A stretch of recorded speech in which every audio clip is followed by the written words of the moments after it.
दोस्तों नमस्कार।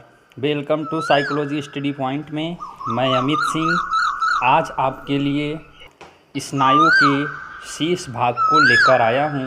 साथ ही साथ इसमें मैं आपको स्पाइनल कॉर्ड के बारे में भी बताऊंगा।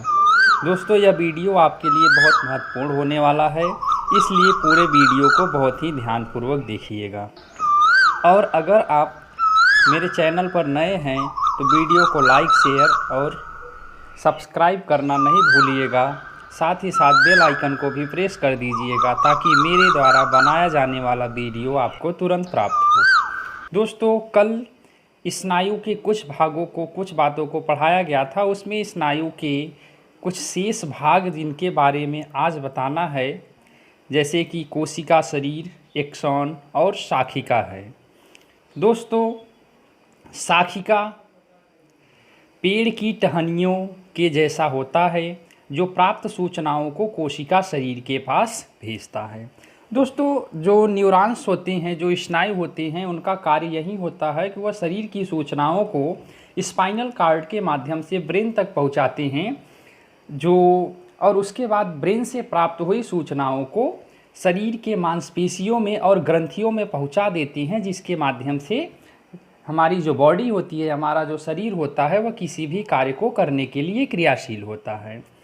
तो उसमें स्नायु जो होता है वह स्नायु के 3 भाग होते हैं इस कार्य को संपादित करने के लिए, जिसमें पहला है शाखिका।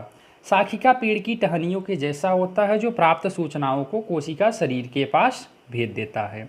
दोस्तों स्नायु सूचनाओं को लेने और देने का कार्य बहुत ही क्रमबद्ध तरीके से करता है। पहला भाग जो शाखिका होता है वह शरीर से प्राप्त सूचनाओं को किसके पास भेज देता है? कोशिका शरीर के पास भेज देता है। उसके बाद इसका जो दूसरा भाग है वह है कोशिका शरीर। दोस्तों कोशिका शरीर जो होता है, जिसे हम सेल बॉडी कहते हैं, तो कोशिका शरीर इसे दूसरे नाम से सोमा भी कहा जाता है।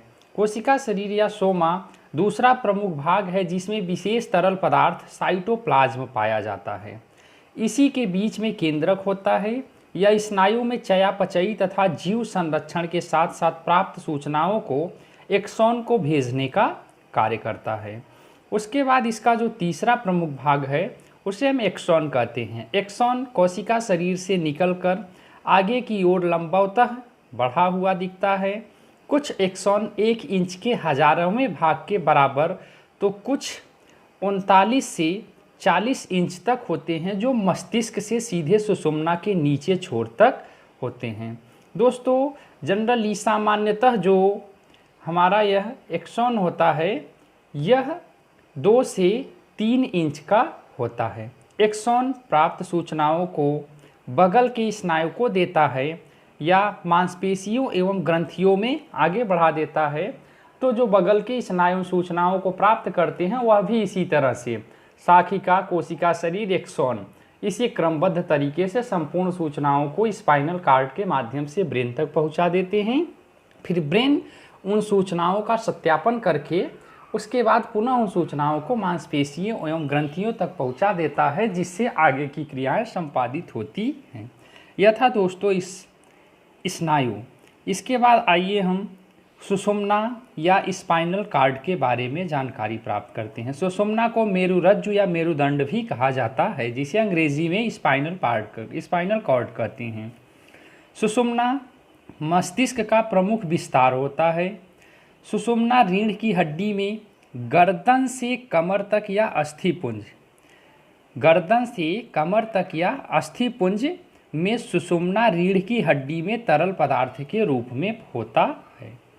सुषुम्ना की लंबाई 18 इंच होती है, जबकि रीढ़ की लंबाई 27 इंच होती है। अर्थात रीढ़ का लगभग 2/3 भाग ही सुषुम्ना होता है, शेष भाग रीढ़ की हड्डी के अंतर्गत आता है। ऊपर से नीचे तक सुषुम्ना में 31 भाग होते हैं। प्रत्येक भाग से मेरुदंडीय तंत्रिका का एक जोड़ा निकलता है। प्रत्येक जोड़े का एक भाग ज्ञानवाही और दूसरा पेशीय कार्य करता है। सुषुम्ना को काटने पर इसके बीच का आकार तितली के समान दिखता है, जो धूसर पदार्थ से भरा होता है, और बीच के भाग चारों तरफ उजला पदार्थ जिससे होकर तंत्रिका तंतु नीचे या ऊपर आते जाते दिखते हैं। सुषुम्ना प्रमुख रूप से दो कार्य करता है। पहला, शरीर की सूचनाओं को मस्तिष्क तक पहुंचाना तथा मस्तिष्क की सूचनाओं को मांसपेशियों तथा ग्रंथियों तक पहुंचाना। दूसरा, इसके द्वारा महत्वपूर्ण प्रतिवर्त क्रियाएं जैसे कि लार टपकना, पलक झपकना इत्यादि नियंत्रित एवं संचालित होता है। सुषुम्ना तथा मस्तिष्क में उन अंशों को उजला पदार्थ कहते हैं जिनमें माइलिनेटेड तंतु की प्रचुरता होती है। यह था दोस्तों स्पाइनल कॉर्ड या सुषुम्ना।